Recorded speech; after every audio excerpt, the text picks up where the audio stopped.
di dalam Lukas 12 ayat yang ke-35 sampai ayat yang ke-37.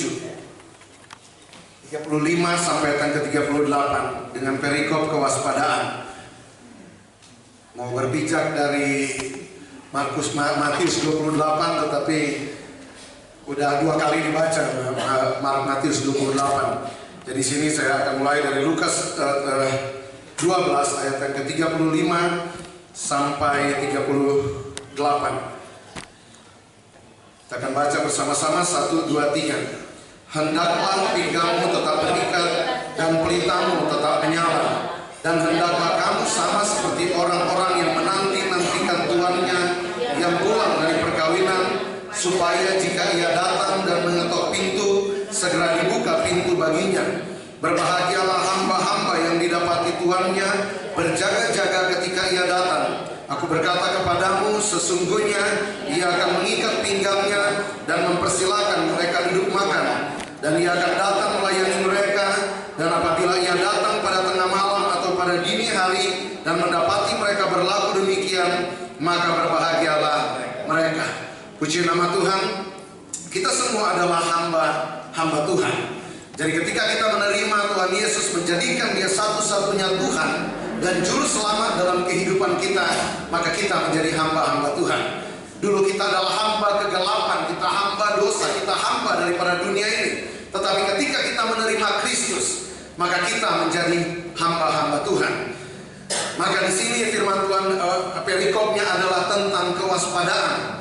Dan di sini firman Tuhan berkata, hendaklah pinggangmu tetap berikat dan pelitamu tetap menyala, dan hendaklah kamu sama seperti orang-orang yang menanti-nantikan tuannya yang pulang dari perkawinan, supaya ketika ia datang mengetok pintu, segera dibuka pintu baginya. Puji nama Tuhan. Jadi di dalam kehidupan orang Yahudi, ketika tuannya itu pergi di dalam satu pesta perkawinan, itu tidak tahu berapa hari dia akan pulang. Dan kita sama-sama percaya bahwa Tuhan Yesus pergi dan dikatakan dia akan datang kembali. Tuhan kita akan datang kembali. Tuhan yang kita layani dalam kehidupan kita akan datang kembali. Dan saya percaya bahwa setiap kita diberikan tanggung jawab oleh Sang Raja. Ada pekerjaan-pekerjaan yang Tuhan percayakan dalam hidup kita. Tidak ada yang lebih hebat di antara kita. Mungkin yang membedakan kita adalah fungsi. Saya berdiri sebagai orang yang berbicara tentang firman Tuhan, tetapi ada orang yang berfungsi sebagai pemusik, ada orang di multimedia, ada orang yang menginjil di jalan, dan tidak ada satu yang merasa lebih hebat daripada yang lainnya. Kita adalah hamba-hamba Tuhan, dan urapan Tuhan bekerja atas setiap kehidupan kita. Dan hari ini kita menantikan Tuhan kita pulang. Dari segala sesuatu yang kita saksikan dengan tanda-tanda zaman, firman Tuhan berkata, sebelum kedatangan Tuhan, maka akan ada begitu banyak tanda-tanda yang terjadi. Peperangan demi peperangan, bangsa akan melawan bangsa, akan terjadi penyesatan, gempa bumi dan dahsyat, dan begitu banyak tanda yang terjadi, dan kita telah menyaksikan segala sesuatu. Kalau dulu kita dengar peperangan itu jauh, kekacauan terjadi jauh, sampai pandemi menghantam seluruh dunia. Harusnya kita gereja Tuhan itu bangun dari tidur. Banyak orang duduk dalam kenyamanan, tidak lagi bekerja, karena ada dalam satu keadaan yang cukup, sudah cukup. Tetapi di sini kita perhatikan ada hamba yang bijaksana. Firman Tuhan berkata orang bijaksana adalah orang yang mendengar firman dan melakukannya. Jadi kita bijak atau tidak bijak bukan berdasarkan latar belakang pendidikan kita yang tinggi, tetapi keputusan kita untuk mendengar firman dan melakukannya. Banyak orang sekolah tinggi sekali, tetapi cuma tinggal di rumah, tidak melakukan apa-apa. Secara fungsi itu tidak berfungsi. Punya talenta mungkin 5, tetapi disimpan di dalam tanah. Tetapi kita rindu, kita gereja Tuhan menjadi gereja yang bijaksana. Maka firman Tuhan berkata di sini ada hamba yang bijaksana yang menantikan tuannya pulang. Dan firman Tuhan berkata pelita tetap menyala. Firman adalah pelita bagi kaki kita dan terang bagi jalan kita. Maka sambil menantikan Tuhan kita pulang, firman inilah yang menerangi langkah kita gereja Tuhan. Firman Tuhan inilah yang menjamin langkah kita gereja Tuhan dalam pelayanan. Memang pelita itu itu cuma menerangi seputaran kaki kita. Kadang kita hamba Tuhan dalam kita melayani Tuhan. Kadang-kala memang cuma hidup cukup buat hari itu. Uang yang ada cuma cukup tentang hari itu. Tapi kita percaya betapa berkuasa akan firman Allah. Kita dirancang bukan untuk menjadi peminta-minta. Firman Tuhan berkata, kita ini ada diberkati untuk menjadi berkat bagi banyak orang. Amin. Maka dalam langkah perjalanan kehidupan kita, orang-orang yang pelita tetap menyala, maka tetap hidup di bawah tuntunan Roh Kudus, hidup di bawah tuntunan akan firman Allah. Maka di sini jelas firman Tuhan berkata, hendaklah firman pelitamu, pinggangmu tetap berikat dan pelitamu tetap menyala. Ada hamba yang menantikan tuannya pulang. Kita harus berikat pinggang dan kebenaran. Kebenaranlah yang harus menjadi panglima dalam perjalanan kehidupan kita. Memang firman sekali dikatakan tidak seperti lampu sorot yang kita bisa lihat, oh di sana ada kota yang indah, di sana ada tanah yang subur, tetapi kita percaya setiap langkah perjalanan kehidupan kita ada Tuhan. Maka firman Tuhan katakan di sini, hamba ini yang bijak, dia tunggu tuannya pulang sambil dia apa? Sambil dia bekerja. Maka Matius 28 di situ dikatakan perintah untuk memberitakan Injil. Jadi itu bukan himbauan, bukan ajakan. Kalau himbauan dihimbau untuk semua hamba-hamba Tuhan GPE untuk berkumpul di Surabaya. Himbauan. Yang nggak datang diberi sanksi kan enggak. Tetapi ketika itu perintah, maka semua hamba-hamba Tuhan GPE harus hadir di dalam ulang tahun sinode yang ke-56. Yang tidak hadir maka ada sanksinya. Maka demikianlah akan kebenaran firman Allah, perintah untuk memberitakan Injil. Tetapi kita menerima perintah itu bukan lagi terikat akan hukum yang berlaku di dalamnya. Tetapi karena ada satu hubungan kita dengan Tuhan, membawa kita untuk melakukan apapun dengan sukarela, melakukan apapun dengan ketulusan, melakukan apapun dengan kemurnian di dalam Tuhan. Karena Tuhan sudah lebih dulu bekerja atas hidup kita. Banyak orang menginjil cuma karena ada beban perintah dalam kehidupan mereka. Kamu harus menginjil. Kenapa saya bawa anak-anak muda di gereja saya masuk ke kolong jembatan, bikin KKR anak di tempat kumuh? Karena saya mau mereka itu digarap dari dalam. Bukan karena tekanan gereja, satu jiwa, bawa satu jiwa pada tahun ini, nggak berdampak sampai hari ini. Saya lihat gereja ketika saya mulai mendorong waktu itu, saya lihat gereja separuh isinya. Ini harus taruh beban, satu jiwa, bawa satu jiwa, pasti Desember penuh ini. Ayo taruh target dalam hatimu supaya sampai 3 bulan, 4 bulan ke depan paling nggak satu anak muda bawa satu anak muda, satu orang tua bawa satu orang tua. Nggak dampak sama sekali. Saya tahu bahwa segala sesuatu firman Tuhan menggarap dari dalam. Makanya saya kejar untuk memperlengkapi mereka. Saya bawa mereka, bukan hanya saya bicara di atas mimbar tentang penginjilan, tetapi saya bawa mereka masuk di kolong jembatan. Karena saya tahu bahwa banyak orang akan mengalami hati Tuhan di tempat itu. Ketika mereka menemukan hati Tuhan bahwa oh ternyata di tempat kumuh, di tempat orang susah, di tempat orang yang bukan siapa-siapa, ternyata hati Tuhan ada di sana, beban Tuhan ada di sana. Maka tanpa diperintah, tanpa disuruh, anak-anak muda di tempat saya rela jemput naik motor teman mereka yang jauh. Nggak bisa datang, tenang aja nanti kita jemput. Cuman air mata yang bisa jawab. Betapa saya lihat kebenaran firman Allah itu bekerja luar biasa.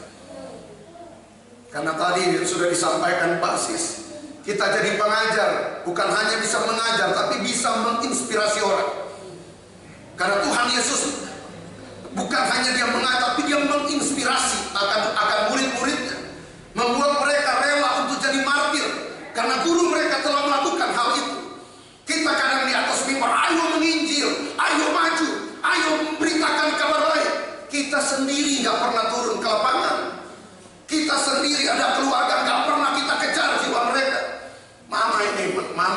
Mama saya paling tahu, saya rela sengantuk-ngantuk apa.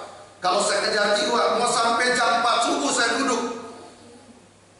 Karena saya tahu bahwa Tuhan Yesus menginginkan setiap jiwa sampai mati di atas kayu salib.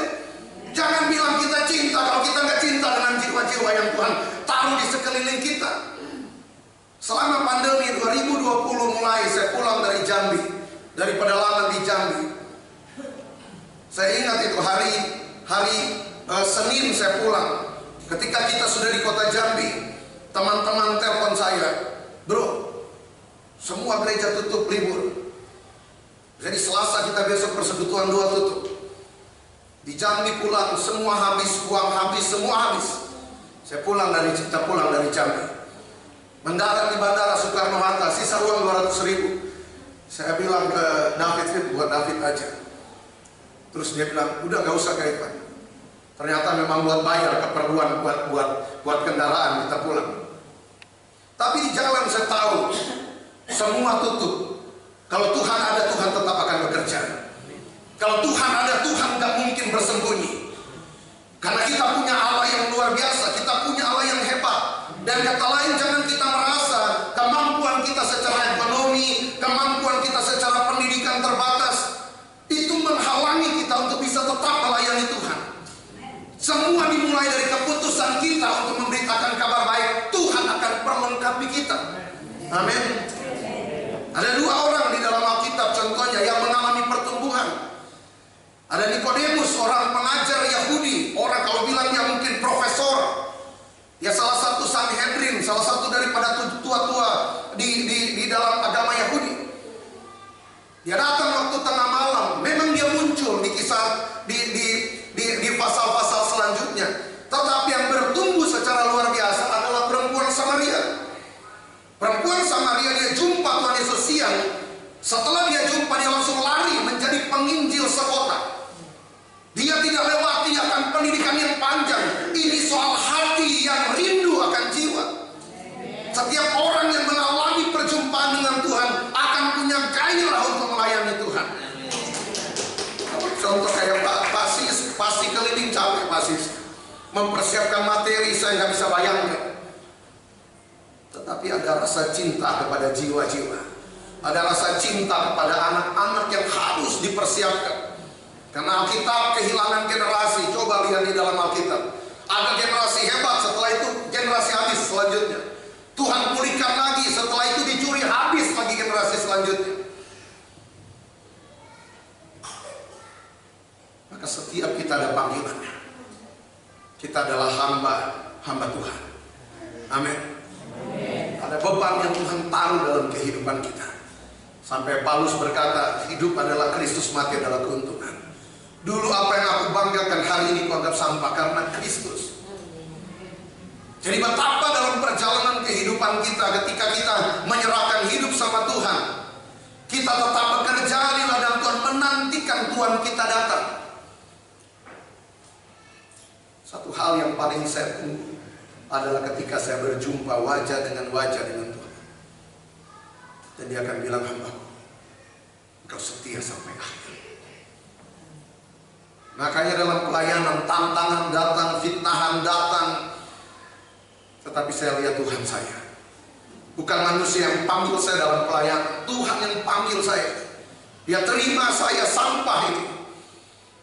Dia terima saya dengan apa adanya. Makanya di gereja saya nggak pernah lihat rupa, saya nggak pernah pandang, saya melayani jiwa. Saya nggak pernah melayani status orang. Mau kaya, mau kalah, saya nggak pernah peduli dengan hal itu. Yang saya tahu setiap orang yang Tuhan bawa di dalam lingkungan kita, di tengah-tengah pelayanan kita, ini hati Tuhan ada dalam kehidupan mereka. Manusia melihat rupa. Dan saya tahu ketika mereka kita bawa mengalami perjumpaan dengan Tuhan, ada potensi ilahi dalam kehidupan mereka. Paulus bilang, aku memperkaya banyak orang. Amin. Maka ketika pun mereka jadi kaya dan tinggalkan, gak usah peduli. Bagi saya, kalau anak pasti pulang. Kalau anak yang lahir di tempat kita, pasti pulang. Maka saya bilang kita ke pemusik, ke tim yang melayani. Ketika kalian diterima melayani dalam gereja, belum tahu apa-apa. Ketika kalian hebat dan pergi, gak apa-apa. Tapi ketika kalian hancur dan tidak lagi punya pegangan, di sini family kalian, di sini keluarga kalian. Silakan pulang. Gereja ini tetap terbuka. Dan Tuhan bela dalam perjalanan kehidupan kita. Jadi sekali lagi saya katakan bahwa penginjil atau memberitakan kabar baik itu bukan hanya sekedar himbauan, tetapi itu adalah perintah. Bohong orang kalau bilang saya cinta Yesus, tapi gak peduli dengan orang-orang yang Yesus cintai. Ini anak saya Kesia, coba Kesia berdiri. Ini yang lain pertama, umur 23 tahun.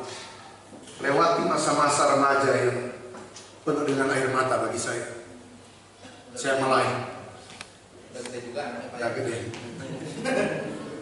Udah punya calon belum Pak? Pokoknya Tuhan Yesus dan pelayanan harus mati. Masalah ada harta nggak ada harta, Tuhan bisa memperkaya. Tetapi kalau punya pasangan yang nggak cinta Tuhan, itu petaka itu namanya.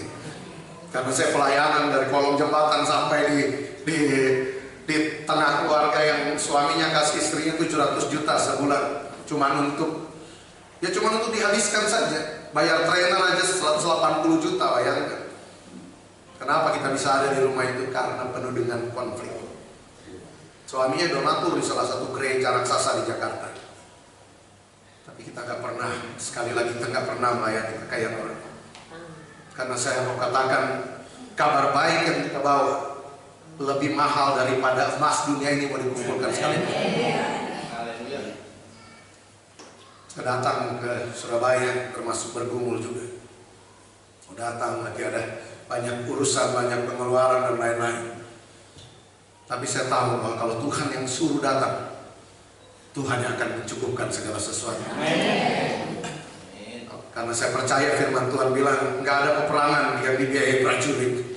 Namanya peperangan pasti raja yang biayai.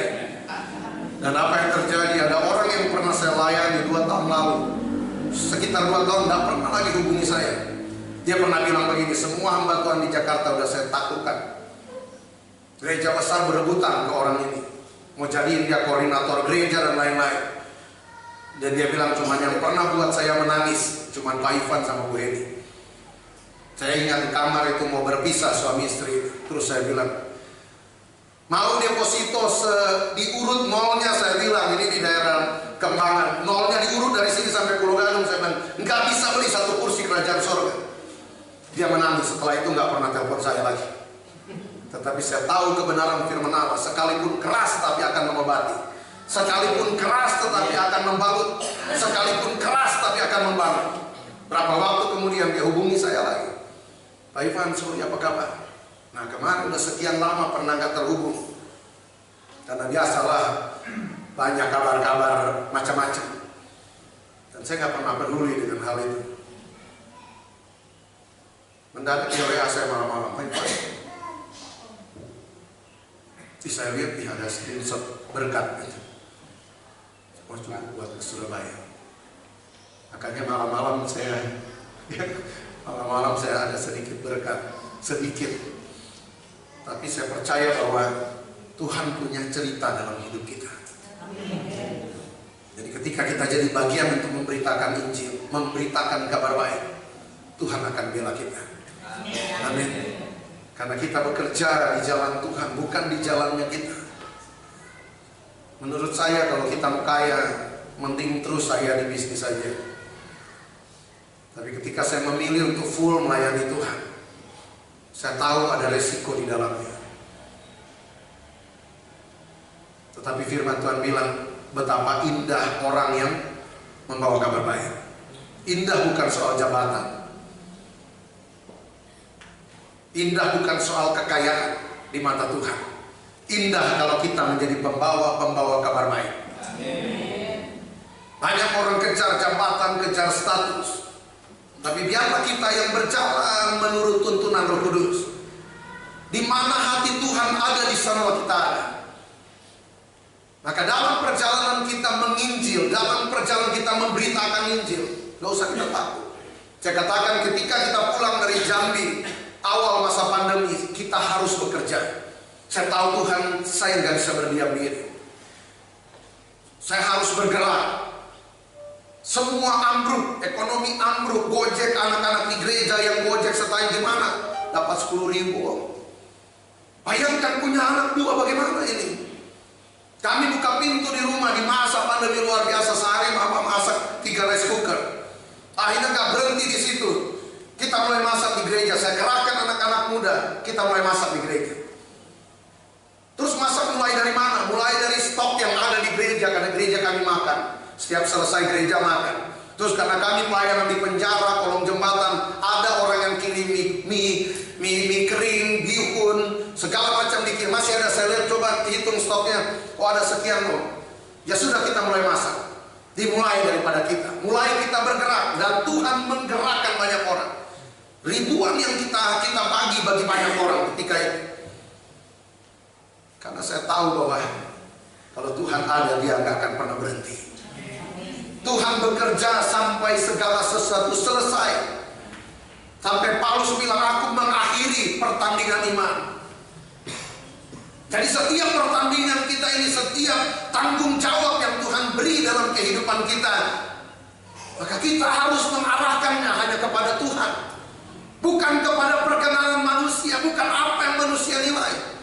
Tetapi apakah langkah perjalanan kehidupan kita dalam pelayanan itu menyenangkan hati Tuhan? Ukurannya adalah firman Allah. Bukan apa kata orang, bukan pujian-pujian manusia, bukan tentang mimbar yang besar yang menjadi ukuran bagaimana kita melayani Tuhan. Tetapi tentang firman Allah yang menjadi ukuran. Firman akan menyelidiki segala sesuatu yang tersembunyi dalam hidup kita. Motivasi kita ini apa? Jangan sampai kita seperti menghadap meja makan. Jadi ritual kan kita, meja makan, ada makanan untuk berkati makanan ini Tuhan. Terima kasih untuk makanan ini. Waktu kita buka mata, ini lagi, iya lagi, tempe lagi. Jadi akhirnya doa makan ritual, ucapan syukur sesungguhnya itu tidak ada. Banyak orang juga sama. Di dalam pelayanan tanpa fungsi, tetapi penuh dengan sungut-sungut, tanpa kerelaan dalam memberitakan Injil. Maka ketika kita penuh dengan motivasi, ketika kita bersentuhan dengan orang,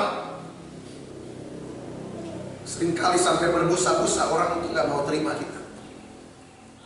Karena Tuhan kadang-kala tak kerja di sana. 2020 sampai 2022 sekitar 130 orang yang kami baptis. Saya bawa kolam di mobil, kolam pompa anak, kolam anak yang pakai alat. Mulai dari biksu, saya lihat, ya David saksinya, kita sering jalan. Saya lihat di kamarnya ada foto dia pakai baju biksu, yang muslim, yang segala macam. Karena saya tahu di tengah goncangan di situ ada penuaian. Kalau banyak yang bersembunyi, tetapi kami terus bergerak sampai orang takut ketemu saya. Sampai banyak yang WA saya, Pak Ivan, nggak saya orang tua Pak. Si Oma kan udah 70 lebih umurnya.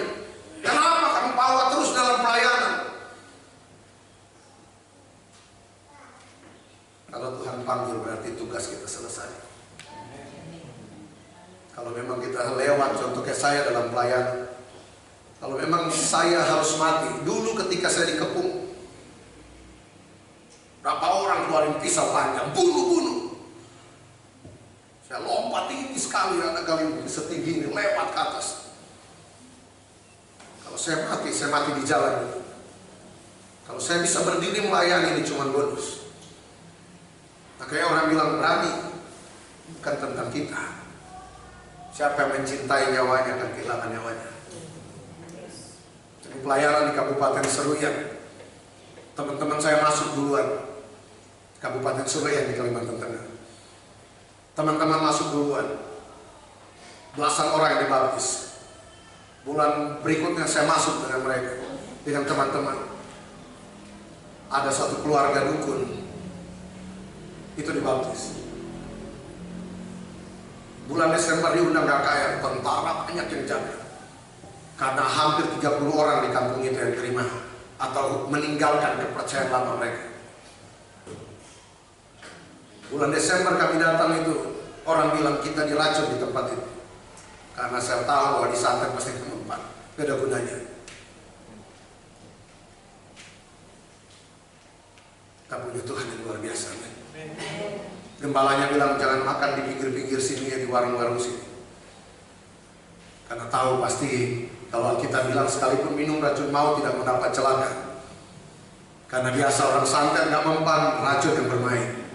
Tapi kita tidak mungkin sengaja kalau bilang mana orang Kristen tulis Alkitab bilang minum racun maut nggak mendapat celaka. Itu bukan perintah, bos. Tuhan gak suruh kita minum baik kon. Tapi kalau orang sengaja mau hadang perjalanan kita dalam melayani dengan taruh racun, racun akan mempan. Amin. Dan banyak sekali kesaksian di dalam proses penginjilan. Tapi bagi saya hidup adalah Kristus. Makanya ketika orang bilang, Mama kamu bawa dalam pelayanan, saya tahu Mama, kita tidur bareng, pelayanan bareng. Sekitar 3-4 tahun lalu Mama pendarahan. Dari mulai pendarahan sampai bau busuk yang keluar. Di mobil bau busuk. Saya bilang Mama, saya bilang ceklah ke dokter. Terus kata Mama, nggak usah. Nanti yang nggak sakit jadi sakit. Nggak apa-apa. Tapi kita tahu umur mau 70 waktu itu. Terus pendarahan, mungkin ada kerusakan dari darah sampai bau busuk. Saya kejar terus sebagai anak, cek aja, cuman sekedar cek. Kata Mama nggak usah kasih tahu juga ke Cici yang di Amerika. Mereka juga gembala sidang di sana. Terus sampai waktunya kita pulang tengah malam, Tuhan bilang begini sama saya, Ivan, jangan ganggu iman mamamu. Sejak hari itu saya nggak pernah tanya lagi. Saya tahu bahwa ada iman yang bekerja di sini. Berjalan berbulan-bulan saya masih cium aroma bau itu. Tapi saya tahu ini cerita Mama dengan Tuhan. Saya tahu bahwa Tuhan gak akan tinggalkan orang yang melayani dia. Sampai waktunya Mama bilang sama saya, Mama sudah sembuh, sudah gak ada lagi apa-apa. Pergi dalam pelayanan ke Purwokerto. Saya pelayanan daerah Cilacap, Purwokerto, Banjarnegara, Temanggung. Saya pelayanan biasa di hamba-hamba Tuhan garis depan. Jadi ada persekutuan hamba-hamba Tuhan garis depan. Ngumpul desa hamba Tuhan, desa itu campuran sekitar mungkin sekali pada 80 orang, kadang sampai 120 orang. Banyak dari yang gunung, dari yang lembah, entah dari mana gitu. Pokoknya datang, saya pelayan di sana. Waktu itu pelayanan di Purwokerto. Kumpul, terus live di Facebook. Cici saya nonton. Terus habis selesai baru dia telepon saya, Ivan, ternyata Mama sakit, kenapa gak kasih tahu? Saya bilang kata Mama, ya kalian juga tahu gak bisa berbuat apa-apa juga. Daripada kalian gelisah, biar aja Mama berdoa, beriman kepada Tuhan.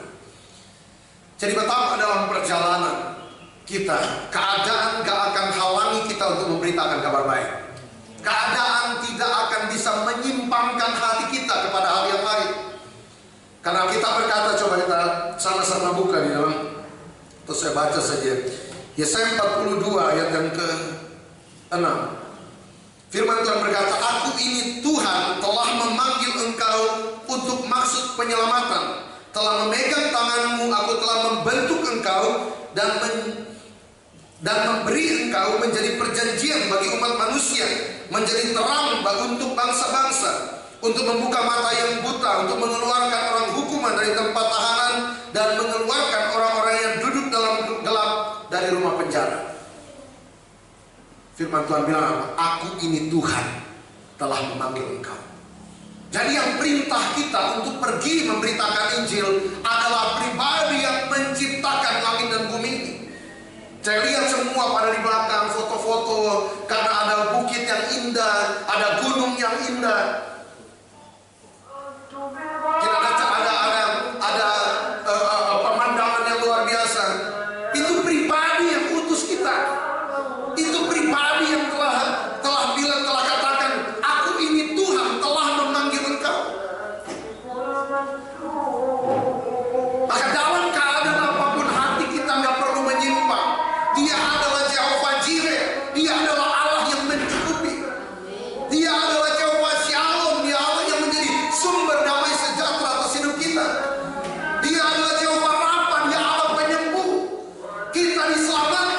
penyelamatan. Bukan hanya kita menjadi penyelamat, tetapi kita juga Tuhan perlengkapi untuk menjadi penyembuh. Amin. Ada manifestasi kuasa yang bekerja dalam kehidupan kita. Kalau cerita dalam penginjilan, banyak sekali orang-orang yang dipulihkan, disembuhkan. Saya ketemu dengan orang yang dari daerah Tegal, Kedan, daerah Tegal apa Cirebon. Waktu kita duduk berhadapan, waktu duduk Tuhan perlihatkan saya. Tuhan kasih lihat dia masih dia umur sekitar 35 umurnya. Dalam penglihatan itu Tuhan kasih lihat dia umur masih sekitar 13 tahun, rambutnya pendek sedikit. Di rumah dia dianiaya, di rumah. Tuhan kasih lihat model rumahnya, dia di dalam rumah. Dia dianiaya, terus setelah itu dia dibawa sama satu laki-laki dan tinggal dengan laki-laki ini. Karena dia kejar kebahagiaan. Setelah itu dia dianiaya juga, dia balik lagi ke rumahnya.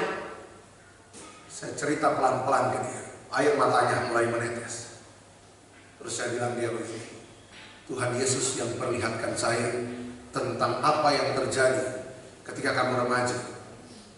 Saya bilang, Tuhan yang hari ini panggil kamu, kebahagiaan yang kamu cari dari kamu remaja, kamu hanya akan temukan di dalamnya. Dia menangis. Hari itu langsung dibaptis. Firman Tuhan bilang, kamu akan menerima kuasa kalau Roh Kudus turun ke atasmu. Kamu akan menjadi saksi dari Yerusalem, Yudea, Samaria, bahkan sampai ke dunia. Gereja kami, pelayanan kami, karunia-karunia Roh itu bekerja, tetapi bukan untuk keagungan. Ketika varian Delta datang, Tuhan kasih lihat saya gelombang yang pertama, dan di belakang gelombang itu ada gelombang yang lebih besar lagi. Saya cerita dalam gereja, Tuhan kasih lihat ini. Nggak lama varian Delta, lebih besar gelombang. Saya bilang, Tuhan perlihatkan di sini, Tuhan jaga gereja kita. Banyak yang kena, saya bilang, nggak ada satupun yang akan hilang di antara kita. Karena saya percaya kita sebagai pemimpin, urapan yang Tuhan beri atas hidup kita akan menaungi gereja, akan menaungi akan umat yang kita gembalakan. Tuhan yang akan bela dalam perjalanan hidup kita. Saya nggak bicara tentang kalau yang sudah pergi ya sudah. Tetapi hari ini kita harus punya iman yang kuat dalam perjalanan hidup kita, dalam penggembalaan pun. Kita harus percaya bahwa urapan kuasa Tuhan beri dalam kehidupan kita. Banyak yang gak sekuat kita.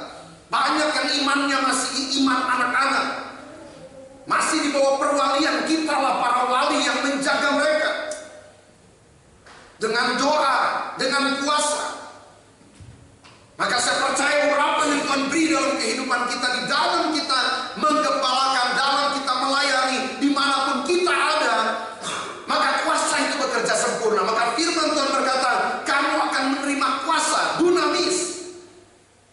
Maka kata dinamit dari kata dunamis. Gunung-gunung itu diledakkan. Maka firman Tuhan berkata di dalam kitab Zakaria, firman Tuhan berkata bahwa bukan karena kuat, bukan karena gagah, tetapi oleh Roh, kata Tuhan. Di hadapan Zerubabel, gunung-gunung akan menjadi tanah yang rata. Karena apa? Karena ada kuasa, ada dunamis yang bekerja dalamnya. Karena ada Roh Tuhan yang bekerja di dalamnya. Maka kita di dalam kita menginjil, kita juga harus punya modal yang namanya firman Tuhan. Diperlengkapi dengan kebenaran firman Allah. Maka ketika kita datang, orang-orang yang terikat itu akan mengalami ledakan dan mereka terlepas. Dan mereka akan bertekuk lutut untuk menyembah Tuhan. Kenapa mereka gak menyembah Tuhan? Sudah berbusa-busa kita datang. Karena memang harus kita punya pemahaman tentang kuasa yang menyertai kita. Karena sebelum mereka pergi kan Tuhan dan tunggu janji Bapa di Yerusalem.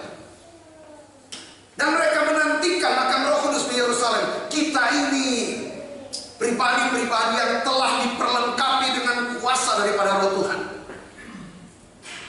Lihat aja perempuan yang 12 tahun mengalami pendarahan. Dia bilang, asal ku jama ujung jubahnya, maka aku akan sembuh. Ketika dia menjama, dia mendengar belum, dia mendekat, dia jama. Firman Tuhan bilang ada kuasa, ada tenaga yang dunamis yang keluar, dan terjadi ledakan di sana dan dia dipulihkan. Petrus berkata di depan bait Allah, ada orang lumpuh yang dari lahir jadi pengemis di sana. Petrus Yohanes lewat di situ.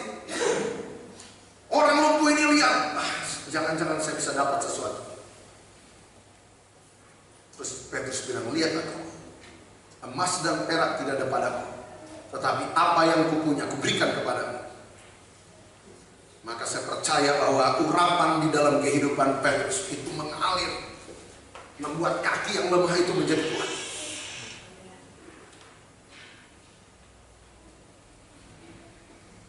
Kalau kita diperlengkapi atau kita Tuhan panggil dan menerima kuasa, apa yang kita takutkan dalam perjalanan kita? Apa yang kita khawatir? Sekarang di manakah kita bergantung hari ini? Firman Tuhan bilang hikmat manusia adalah kebodohan di hadapan Allah.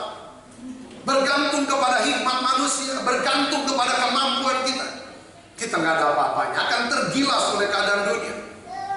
Tapi ketika kita bergantung sama Tuhan, pencipta langit dan bumi ini yang panggil kita untuk masuk di ladangnya, dia bilang, aku ini Tuhan telah memanggil engkau. Yohanes 15:16 bilang, bukan engkau yang memilih aku yang memilih engkau. Bayangkan. Dan menetapkan kamu supaya kamu pergi dan menghasilkan buah, dan buahmu itu tetap. Dan apa yang kamu minta kepada Bapa dalam namaku, kamu akan menerimanya. Kita dipanggil untuk berbuah, tapi Tuhan bilang supaya kita pergi.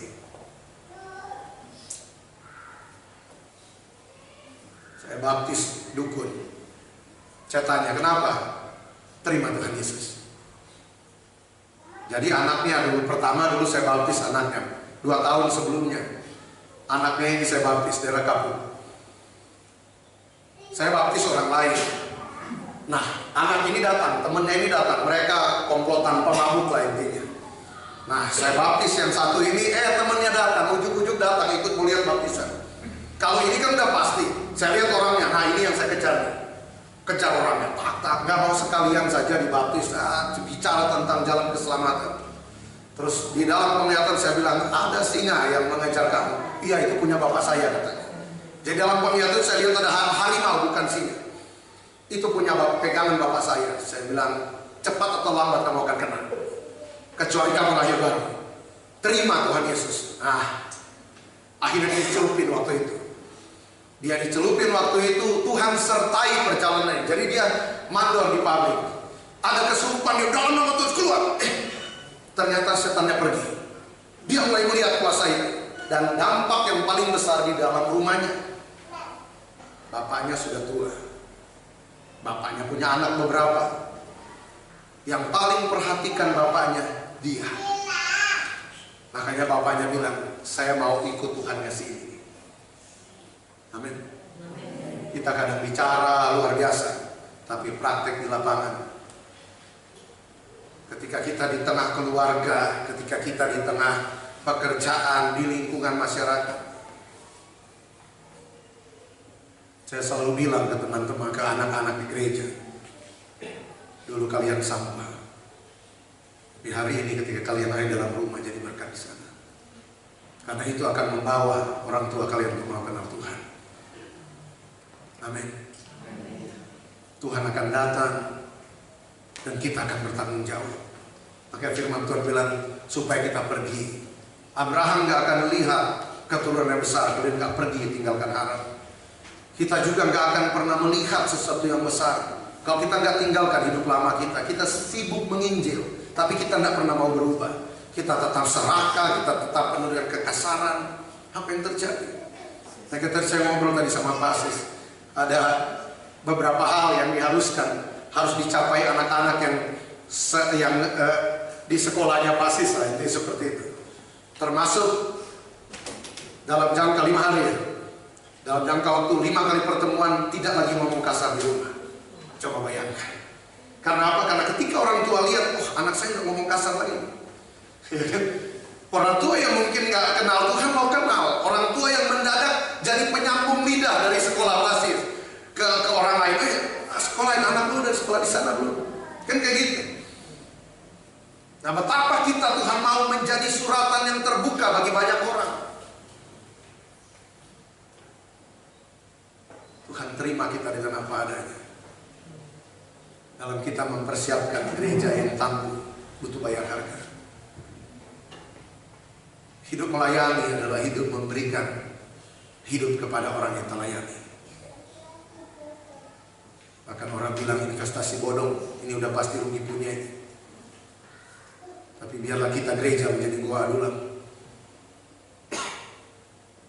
Semua pahlawan Daud jebolan gua adulam.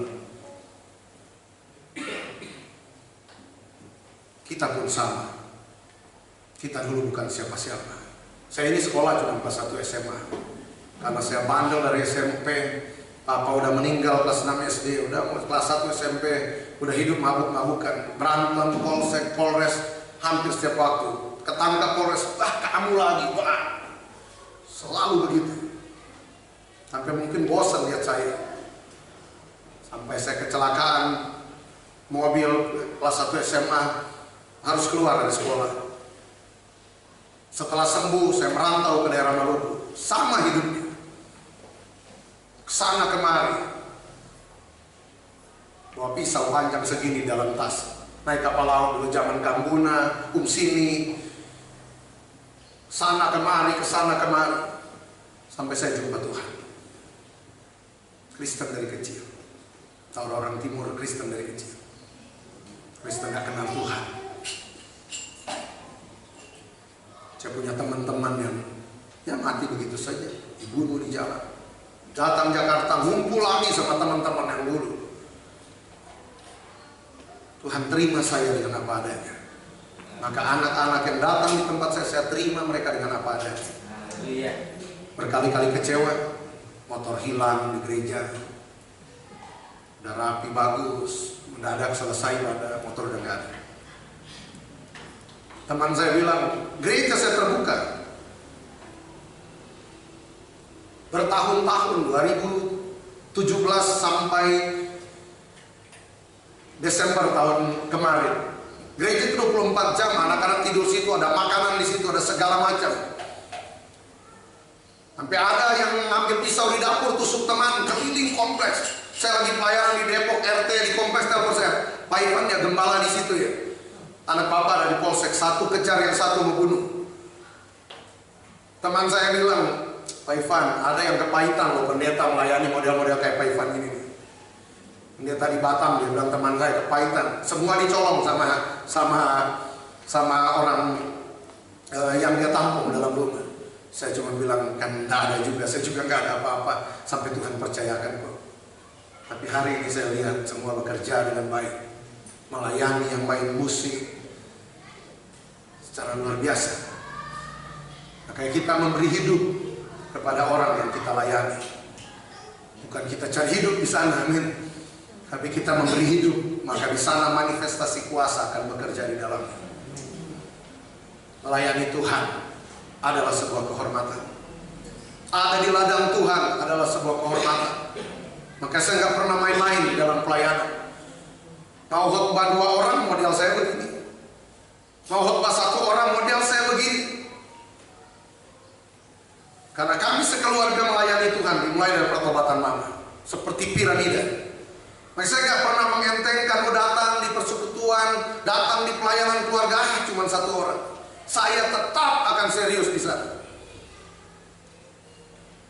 Coba lihat, Ananias ditulis berapa kali dalam Alkitab yang melayani Saulus?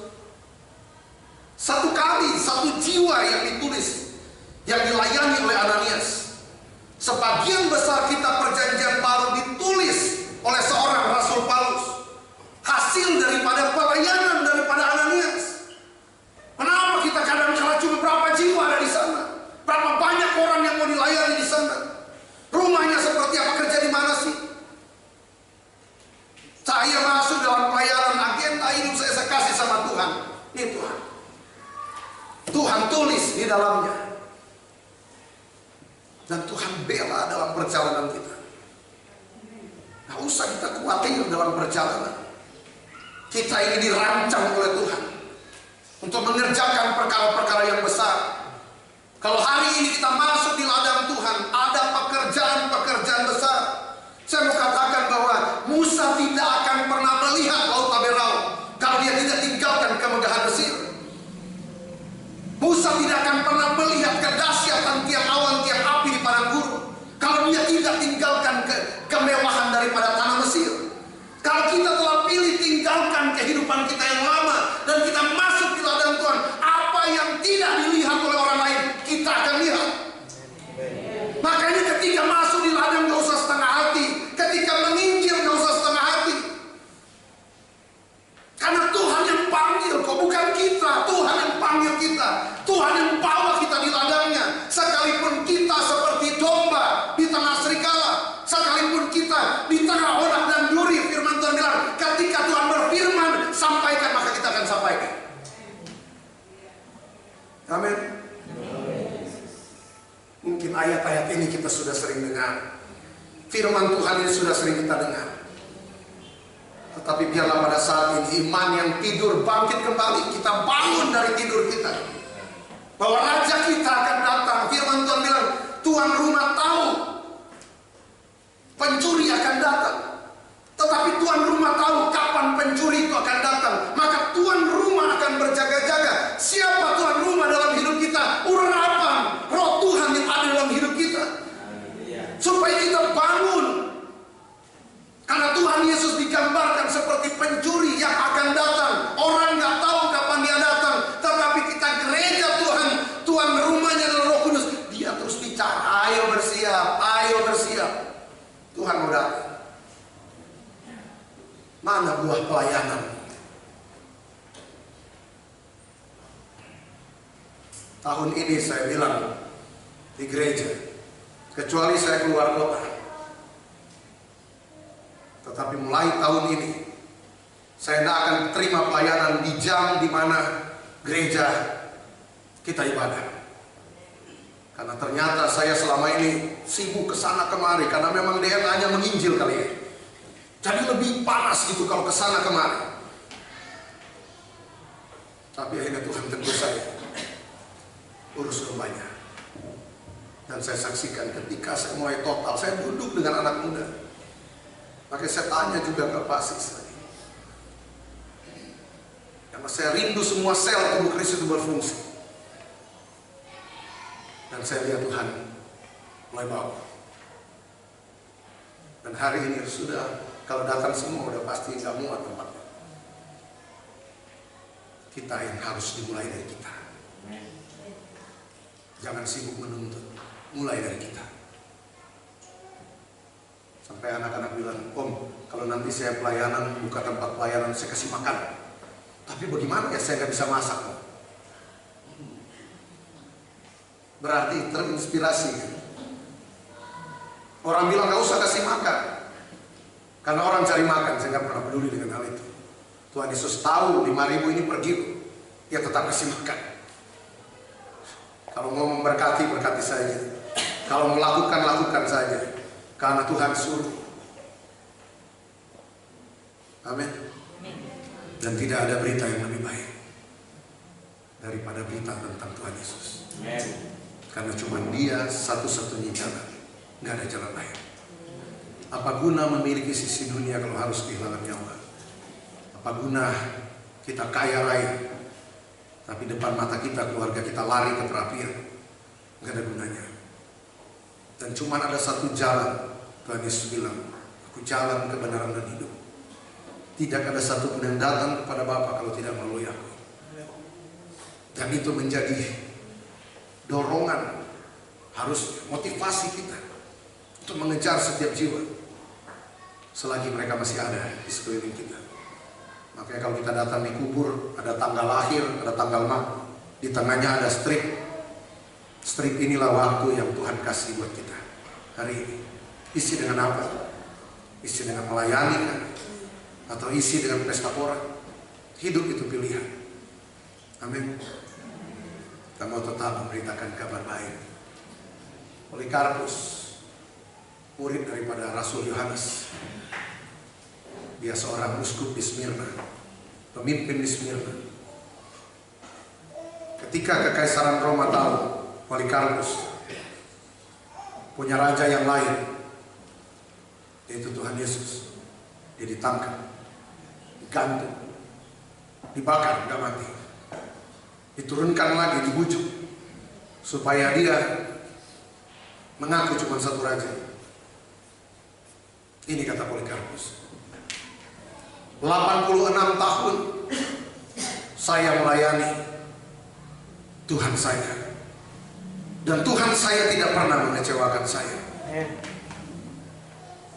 Dan hari ini dia bilang, saya tidak akan pernah mengecewakan Tuhan yang saya layani. Dia gak mati dibakar, langsung ditikam mati. Hidup adalah Kristus, mati adalah keuntungan. Berbahagialah orang-orang yang mati di dalam Tuhan.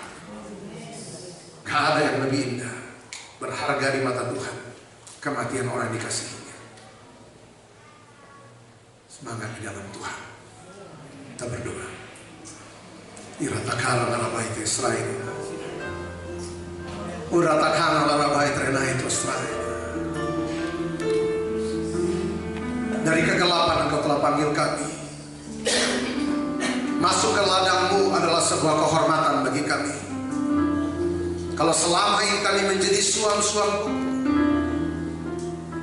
biarlah pada saat ini Kau menuang minyak yang baru bagi kami, supaya roh kami kembali menyala-nyala untuk melayani Kau dan pekerjaan-Mu. Firman-Mu berkata, ladang telah menguning tetapi pekerja kurang. Kepada siapa Engkau utus kalau bukan kepada orang yang Engkau kenal? Bahkan kami adalah pribadi-pribadi yang pernah menekuk lutut di hadapan-Mu dan berjanji di hadapan-Mu Tuhan untuk melayani akan Engkau. Oh, dan hari dan melayani hidup kita. Engkau sayang kami. Engkau sayang akan jiwa-jiwa di luar sana. Natakana laramai Israel. Iratakana laramai kira Israel. Engkau melawat kami pada saat ini Tuhan. Biar roh kami kembali menyala-nyala. Betapa kami bergairah akan jiwa-jiwa. Karena Engkau adalah teladan, Engkau penuh gairah kepada jiwa. Bahkan Engkau rela mati untuk menyelamatkan akan jiwa-jiwa. Kalau kami telah menjadi satu di dalam Engkau, biarlah kami pun punya gairah yang sama untuk memenangkan jiwa. Supaya setiap lutut bertelut, supaya setiap lidah mengaku, setiap hati percaya, dan Engkau Yesus menjadi satu-satunya Tuhan atas setiap keluarga, setiap kota, bahkan bangsa kami, akan kami menangkan bagi kerajaan surga.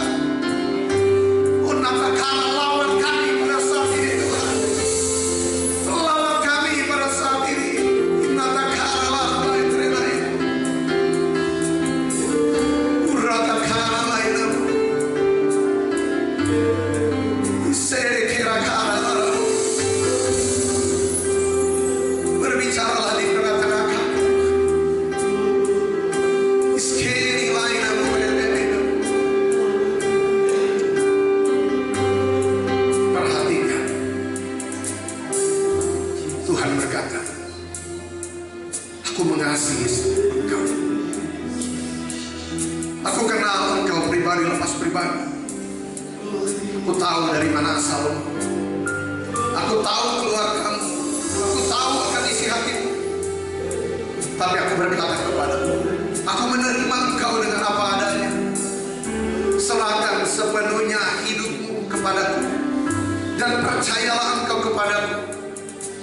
Sekalipun engkau seperti tanah yang terinjak hari ini, tetapi ketika tanah itu ada di dalam tanganku, aku akan membangun akan engkau. Bahkan setiap orang yang melewat dalam hidupmu akan melihat bahwa aku adalah Allah yang setia bagi engkau. Dan engkau akan menjadi surga yang terbuka bagi banyak orang, kata Tuhan. Tinggalkan setiap kejahatan dalam kehidupanmu. Arahkan pandanganmu kepadaku. Maka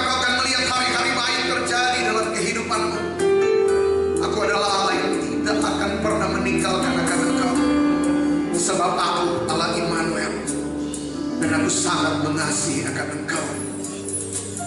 Damai sejahtera tinggalkan kepadamu, kata Tuhan. Terima kasih Bapa untuk kebenaran firman. Terima kasih untuk telah membekali kami. Hamba sudah berhenti berbicara, tetapi urapan Tuhan akan terus bekerja sempurna dalam setiap hati kami. Biarlah setiap kami, roh kami kembali menyala-nyala untuk mempersembahkan setiap jiwa di hadapan Tuhan. Apapun yang menjadi penghalang dalam kami melayani Engkau, Tuhan yang meratakannya. Karena kami percaya setiap gunung-gunung yang menghadap perjalanan kami akan menjadi tanah yang rata, karena urapan Tuhan bekerja atas hidup kami. Terima kasih, terima kasih. Teraikan firman atas hidup kami dalam nama Tuhan Yesus.